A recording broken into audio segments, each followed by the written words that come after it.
श्री शिव महापुराण चतुर्थ कुमार खंड प्रारंभ। पहला अध्याय शिव विवाह। नारद जी बोले, हे ब्रह्मन, अब आप मुझे यह सुनाइए कि लोक कल्याण करने वाले शिव जी ने पार्वती जी के साथ विवाह कर कैलाश पर्वत पर जाकर क्या किया, उनको पुत्र कैसे हुआ तथा तारकासुर का वध कैसे हुआ। कृपा कर मुझसे वह सब चरित्र कहिए। सूत जी कहते हैं कि जब नारद जी ने ऐसा पूछा तब ब्रह्मा जी चित्त में स्मरण प्रसन्न हो शिव जी का स्मरण करते हुए बोले, हे नारद, अब मैं तुम्हें स्वामी कार्तिकेय का जन्म और तारकासुर का वध की कथा संयुक्त शिव भगवान का चरित्र सुनाता हूँ। ध्यान से सुनो। इस पापनाशक कथा के सुनने से निश्चय ही मनुष्य सब पापों से मुक्त हो जाता है। जब पार्वती जी के साथ विवाह कर शिव जी कैलाश पर आए तो वहाँ उनकी अत्यंत शोभा हुई और उन्होंने देवताओं का कार्य पूर्ण करने का विचार किया। भगवान शिव के गणों ने प्रसन्न होकर अनेकों उत्सव मनाए और देवता प्रसन्न होकर अपने लोक को चले गए। पश्चात महादेव शिव कल्याण स्वरूपा श्री पार्वती को लेकर अत्यंत मनोहर दिव्य निर्जन स्थान पर चले गए और वहाँ रतिवर्धक सैया बनाकर देवताओं के सहस्त्रों वर्षों तक देव पार्वती के साथ विहार करते रहे। उन्हें रात दिन की कुछ भी सूचना न रही। लोक धर्म के प्रवर्तक भगवान शिव ने एक क्षण के समान ही उस बहुत समय को व्यतीत कर दिया। यह देख समस्त इंद्रादिक देवताओं ने सुमेरु पर्वत पर एक गोष्ठी की और यह विचार किया कि योगीश्वर शिव ने अब तक कोई पुत्र उत्पन्न नहीं किया, अब ये किस लिए विलंब कर रहे हैं। तब मुझ ब्रह्मा को अग्रणी बनाकर सब देवता विष्णु जी के पास गए, अपना अभीष्ट कहा और यह भी निवेदन किया कि हजारों वर्षों से भगवान रस क्रीड़ा में रत हैं और उससे विरत नहीं होते हैं। तब विष्णु जी ने मुझसे कहा कि इसकी कुछ भी चिंता न कीजिए, सर्वथा कल्याण होगा। आइए हम सब भगवान शिव की शरण में चलें, क्योंकि जो मनुष्य प्रसन्नतापूर्वक भगवान शिव की शरण में चले जाते हैं उनको कहीं भी भय नहीं रहता। शिव जी का संभोग कौन भंग कर सकता है। 1000 वर्ष पूर्ण होते ही वे स्वयं अपनी इच्छा से ही विरत हो जाएंगे। जो मनुष्य किसी स्त्री पुरुष का वियोग करता है उसे जन्म जन्म में स्त्री पुरुष का वियोग सहन करना पड़ता है। मुनीन्द्र दुर्वासा ने इंद्र का रंभा से वियोग ही तो कराया था, जिसके कारण उन्हें अपनी स्त्री का वियोग सहना पड़ा। बृहस्पति जी ने कामदेव का घृतची ने से वियोग कराया था, इसलिए 6 महीने के भीतर ही चंद्रमा ने उनकी स्त्री का हरण कर लिया था। महर्षि गौतम ने रति के समय चंद्रमा से मोहिनी का वियोग कराया था, जिससे उन्हें भी स्त्री का वियोग हुआ। राजा हरिश्चंद्र ने निर्जन वन में किसी हलवाहे किसान की किसी शूद्र की स्त्री से वियोग कराया था, जिससे विश्वामित्र की फटकार पर उन्हें स्त्री पुत्र से हाथ धोना पड़ा और राज्य से भी वे भ्रष्ट हो गए। फिर शिव जी की आराधना से पाप मुक्त हुए। एक नहीं, ऐसे अनेक उदाहरण हैं। अतएव इसका यही उपाय है कि 1000 वर्ष बीतने पर तुम लोग शिव जी के पास जाकर वहाँ ऐसा कोई उपाय करो जिससे उनका वीर्य पृथ्वी पर आ पड़े। उसी वीर्य से उनके स्कंद नामक पुत्र जन्म होगा। परंतु इस समय तुम सभी देवता अपने स्थान पर चले जाओ और शिव जी को पार्वती के साथ विहार करने दो। कमलाकांत विष्णु जी जब देवताओं से ऐसा कहकर अपने अंतःपुर में चले गए, देवता भी अपने धाम को चले गए। फिर तो उस शक्ति और शक्तिमान के भराक्रांत हो पृथ्वी कांप उठी, तीनों लोकों में भय व्याप्त हो गया। तब मुझे साथ ले सब देवता विष्णु जी के पास जा पहुँचे और स्थावर जंगम की व्याकुलता निवेदन की। विष्णु जी ने कहा, अच्छा आओ सब देवता मेरे साथ शिव जी के पास चलो। हम लोग कैलाश पर्वत पर पहुँचे, परंतु शिव जी तो वहाँ थे ही नहीं, केवल उनके गण वहाँ विद्यमान थे। विष्णु जी ने विनम्रतापूर्वक उन गणों से शिव जी का पता पूछा। गणों ने बताया कि लीला धाम भगवान शिव हमें यहाँ नियुक्त कर पार्वती जी के मंदिर गए हैं, परंतु नहीं ज्ञात है कि वे वहाँ क्या कर रहे हैं। तब हम लोग शिव जी के द्वार पर गए। विष्णु ने लोक प्रभु शिव जी की बड़ी स्तुति की। तारकासुर से देवताओं की रक्षा के लिए उनका कष्ट निवेदन किया। उस समय शिव जी की स्तुति करते हुए भगवान विष्णु के नेत्रों में आंसू भर आए। देवताओं के दुख का कोलाहल मच गया।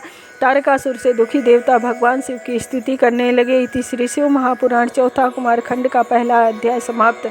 दूसरा अध्याय शिव पुत्र स्वामी कार्तिकेय का जन्म। ब्रह्मा जी बोले, यद्यपि शिव जी सर्व प्रकारेण योग ज्ञान में प्रवीण और त्यक्त काम हैं, तथापि शिव जी के भय से उन्हें संभोग त्यागते न बना। वे द्वार पर आप मुझ सहित विष्णु को देखकर बहुत हर्षित हुए। देवताओं ने उनकी स्तुति आरंभ की। तारकादि महादैत्यों का विनाश करने का निवेदन किया। तब उन देवताओं का वचन सुन भगवान शिव दुखित हो कुछ विचार करते हुए बोले, हे देवताओं, होनी को कोई मिटा नहीं सकता, सिर से स्खलित हुए मेरे वीर्य को कौन ग्रहण कर सकता है। ऐसा कहकर उन्होंने उसे पृथ्वी पर गिरा दिया। उसे देख देवताओं ने अग्नि को प्रेरणा दी कि तुम इसे कपोत बनकर ग्रहण करो। कपोत रूपी अग्नि ने समस्त वीर्य क्षरण भक्षण कर लिया। उसी समय वहाँ पार्वती जी आ गई, क्योंकि शिवजी को द्वार से उनके पास आने में विलम्ब हो गया। वहाँ पहुंचकर उन्होंने सब वृत्तांत देखा। उन्हें क्रोध आ गया। उन्होंने हरि आदि सब देवताओं से कहा, तुम बड़े स्वार्थी और दुष्ट हो, अपने स्वार्थ के लिए परम प्रभु शिव जी की आराधना कर तुमने मेरे विहार को भंग किया, जिससे मैं बंध्या हो गई। मुझसे विरोध कर कोई देवता सुख नहीं पा सकता। ऐसा कहकर पार्वती जी ने विष्णु आदि सब देवताओं को शाप दे दिया। पार्वती जी के क्रोध से अग्नि प्रज्वलित हो उठी। सती ने कहा, सब देवांगनाएं बंध्या हो जाएंगी, मेरी विरोधी सब देवता दुख पाएंगे। देवताओं से ऐसा कहकर पार्वती जी ने अग्नि से कहा, क्यों रे, तूने शिव जी का वीर्य भक्षण कर लिया, अतएव आज से तू सर्वभक्षी हो जा और इसके लिए सर्वदा ही पीड़ित रहे। तूने शिव जी के तत्व को न जाना और सर्वथा देवताओं का ही कार्य साधक रहे। अग्नि को इस प्रकार साप दे पार्वती जी महारुष्ट होकर अपने स्थान को चली गई। जब शिव जी गए तब उनसे सब वृत्तांत कहा। पश्चात पार्वती जी ने गणेश जी को उत्पन्न किया। इधर जो समस्त देवता अग्नि में होम द्वारा अन्नादि भक्षण करते रहे, इससे उनके पेट में गर्भ रह गया, जिससे विष्णु आदि सभी देवताओं को बड़ी पीड़ा हुई। शिव जी की इच्छा से उन सब की बुद्धि भी नष्ट होने लगी। गर्भ की गर्मी से सभी संतप्त हो गए। सबने शिव जी की शरण ली। शिव जी के मंदिर पर जाकर हाथ जोड़ बड़ी स्तुति की। गर्भाधान से युक्त अपना कष्ट कहा, इसके निवारण की प्रार्थना की। तब देवताओं की उस स्थिति को सुनकर भगवान शिव शीघ्र ही द्वार पर आए, जहाँ देवता खड़े थे। शिव जी को देख देवताओं ने कहा, हे शंभो शिव महेश्वर, हम इस वीर्य से जलते हैं, हमारी रक्षा कीजिए, हम आपकी शरण हैं। आपके बिना देवताओं का कष्ट कोई दूर नहीं कर सकता। तब उनके इस दीन वचनों को सुनकर भक्तवत्सल शिव जी हंसकर बोले, हे विष्णु, हे ब्रह्मा, हे देवताओं, मैं जो कहता हूँ उसे सुनो। अब तुम लोग शीघ्र ही बमन द्वारा मेरे वीर को बाहर निकाल दो, इससे तुम्हें सुख प्राप्त होगा। तो फिर शिव जी की आज्ञा से सबने उस वीर को बमन द्वारा बाहर निकाल दिया। उस स्वर्ण के समान चमकता हुआ पर्वताकार होकर आकाश को स्पर्श करने लगा। विष्णु आदि देवताओं का दुख दूर हो गया। सबने भक्त वत्सल भगवान शिव की स्तुति की, परंतु अग्नि फिर भी सुखी नहीं हुआ, उसका हृदय जलता ही रहा। तब उसने भी देवादिदेव शिव की बड़ी स्तुति की और कहा कि मैं बड़ा मूर्ख हूँ, मेरा अपराध क्षमा कर, मेरे ताप को हरण कीजिए, आप दीन वत्सल कल्याणकारी परमेश्वर हैं। यह सुनकर शिव जी प्रसन्न हो गए। उन्होंने अग्नि से कहा, तुमने मेरा वीर्य भक्षण कर अच्छा नहीं किया, तुम्हारा पाप अधिक था, इससे तुम्हारा संताप नहीं छूटा, परंतु अब मैं प्रसन्न हूँ, मैं तुम्हारा सब दुख छूट जाएगा। तुम मेरे वीर्य को किसी स्त्री की योनि में स्थित कर दो, इससे तुम्हारा शरीर नहीं जलेगा। अग्नि ने कहा, महाराज, आपका तेज बड़ा कठिन है, तीनों लोकों में इसे धारण करने की शक्ति किसी में नहीं है। उसी समय हे नारद, तुम वहाँ आ गए।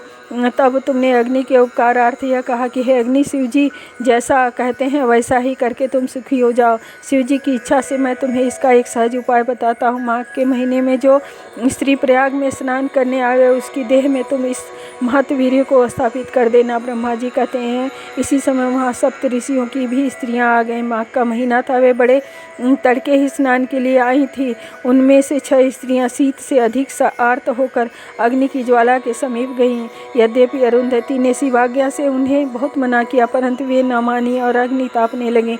फिर तो उसी क्षण उनके रोमों द्वारा शिव जी के वीर्य कण उनके शरीर में प्रवेश कर गए। अग्नि दाह रहित हो गया। वह अंतर ध्यान हो शिव जी का स्मरण करते हुए अपने स्थान पर आया। 6 स्त्रियां अग्नि से गर्भवती हो दुखी हो गईं। उनके पतियों ने उन्हें त्याग दिया। उन 6 को अपने व्यभिचार पर दुख हुआ। वे हिमालय पर जाकर तप करने लगी। वहाँ उन्होंने उस गर्भ का त्याग कर शांति लाभ की, परंतु जब वह पर्वतराज भी उस गर्भ को सहन न कर सका तो गंगा जी में गिरा। गंगा जी भी सहन न कर सकी तो उन्होंने अपनी तरंगों से उस वीर्य को सरकंडे के वन में त्याग दिया।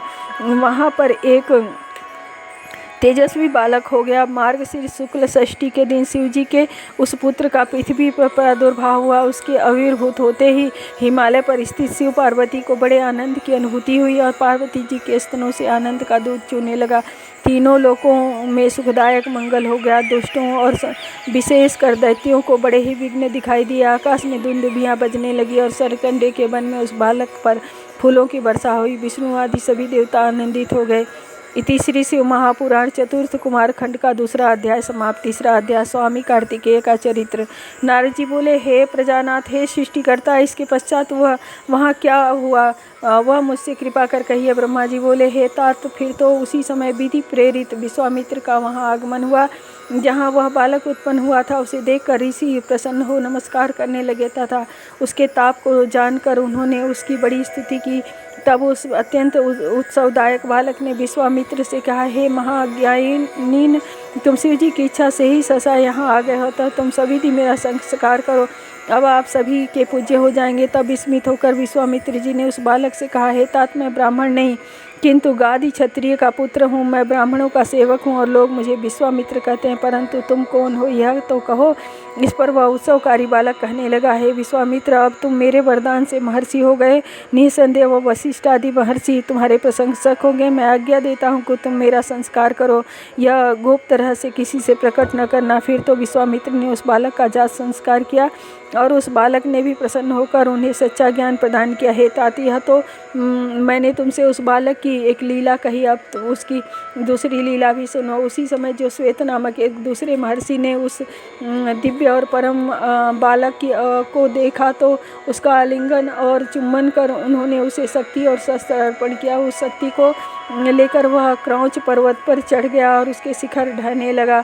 यह देखकर उसे 10 वीर राक्षस मारने लगे, परंतु कुमार सबको अपने प्रहार से नष्ट कर दिया। त्रिलोक्य कांप उठा। यह देख देवताओं सहित शिव जी वहाँ आए और इंद्र ने उसके दक्षिण पार्श्व में वज्र का प्रहार किया, जिससे शाक नामक एक महाबली दूसरा पुरुष उत्पन्न हो गया। इनने फिर उसके स्वामी कार्तिकेय के वाम पार्श्व में प्रहार किया, इससे विशाख नामक दूसरा पुरुष पैदा हो गया। फिर इंद्र ने उसके हृदय में मारा तो नैगम नामक एक महाबली पुरुष प्रकट हो गया। यह सब चारों स्कंद हुए जो बड़े ही वीर थे। अब ये चारों महाबली इंद्र को मारने दौड़े। इंद्र भयभीत हो उनकी शरण में आए। वह बालक स्वर्ग पहुंचा। वहाँ एक सरोवर में स्नान करती हुई कृतिका नाम की 6 स्त्रियां उसे पकड़ने दौड़ी। उनमें भारी विवाद हुआ। कुमार ने 6 मुख कर एक एक मुख से सबका स्तनपान किया। वे प्रसन्न हो कुमार को अपने लोक में ले गई। बड़े प्रेम से अपना दूध पिलाकर पालन किया। त्रिलोक्य में दुर्लभ वस्त्रों को पहनाया, उत्तम उत्तम आभूषण दिए, स्वादिष्ट भोजन कराए। तब कृतिका के उस बालक ने एक दिन स्वर्ग में जाकर बड़ा ही सुंदर चरित्र किया, देवताओं को अपनी महिमा दिखाई। विष्णु आदि चकित होकर उसका परिचय पूछने लगे, परंतु वह गुप्त हो गया। इति श्री शिव महापुराण चतुर्थ कुमार खंड का तीसरा अध्याय समाप्त। चौथा अध्याय कार्तिकेय कुमार की खोज और नंदी संवाद। नारद जी के पूछने पर ब्रह्मा जी कहने लगे, इस प्रकार जब तुम बहुत समय व्यतीत हो गया और पार्वती जी को उस बालक का कुछ पता न चला, तब उन्होंने एक दिन अपने स्वामी शंभु से पूछा कि हे देवदेव महादेव, हे ईश्वर, आप मेरे पूर्व पुण्य से ही मुझे प्राप्त हुए हैं। कृपा कर यह बतलाइए कि आपका यह वीर्य कहाँ गया जो पृथ्वी पर गिरा था और जिसे देवताओं ने छिपा लिया था। क्या आपका वह वीर्य जो मुझे में न गिर कर पृथ्वी पर गिरा वह कहीं नष्ट हो गया, उससे कोई बालक प्रकट हो गया। पार्वती जी के वचन सुनकर जगदीश्वर ने देवताओं और मुनियों को बुलाकर पूछा, हे देवताओं, मेरा अमोघ वीर्य कहाँ है, उसको किसने छिपाया है, शीघ्र ही बतलाओ, नहीं तो दंडित होगे। ईश्वर के वचन सुनकर सब सभा के लोग कंपित हो गए और क्रम से एक दूसरे को देखने लगे। प्रभु के आगे उसकी खोज संबंधी एक एक बात कहने लगे। तब जैसे जैसे वह वीर्य जहाँ जहाँ गया, जैसे वह कृतिकाओं के द्वारा पालित हुआ, उसका पता पाकर शिव जी बहुत प्रसन्न हुए। उन्होंने ब्राह्मणों को बहुत सी दक्षिणा दी। पार्वती भी पुत्र का समाचार सुन बहुत प्रसन्न हुई और ब्राह्मणों को कोटि कोटि रत्न और बहुत सी दक्षिणाएं दी। लक्ष्मी, सरस्वती, मैना, सावित्री आदि सभी स्त्रियां तथा विष्णु आदि देवताओं ने बहुत सा धन दिया। फिर प्रभु ने अपने गणों को आज्ञा दी कि कृतिकाओं के साथ यहाँ आकर मेरे पुत्र को ले आओ। शिव जी के एक एक बलिगण, लाखों क्षेत्रपाल और 3 लाख भूत, रुद्र और भैरव स्वर्ग में उड़कर कृतिकाओं का घर घेर लिया। कृतिकाएं भय से व्याकुल हो गई। तब उन्होंने ब्रह्म तेज से प्रकाश कार्तिकेय से कहा कि हे वत्स, क्या तुम नहीं देखते हो कि असंख्य सेनाओं से तुम्हारे घर को घेर लिया है? अब क्या करें, कहाँ जाएं? बड़ा भारी भय उपस्थित हो गया है।